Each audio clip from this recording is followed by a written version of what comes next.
السلام عليكم كنتم عن وناسن meel kasto caalamka joogtaan soo dhawaada daraasadii ugu dambeeyay ee la qaaday waxa sheegayaan isticmaalka karootadu inay tahay mid muhiim ah aragtida isha balse waxa la isla waafaqsan yahay ama la isku raacsan yahay in isticmaalka karootadu aan kaligii soo celin hadii qofku yahay qof baleena ama marka aragtiisu addiif tahay marka waxba arkaynin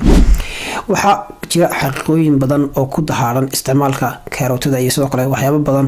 oo ku hoos jira oo xaqiiqo ahayn hadaba maxay tahay waxa saxda ah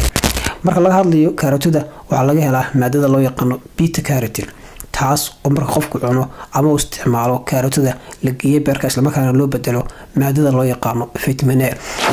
A waxay qayb ka qaadataa aragtida isha sidoo kale in qofku kala garto midabada taas oo marka guud ahaan ka caawiso qofka aragtida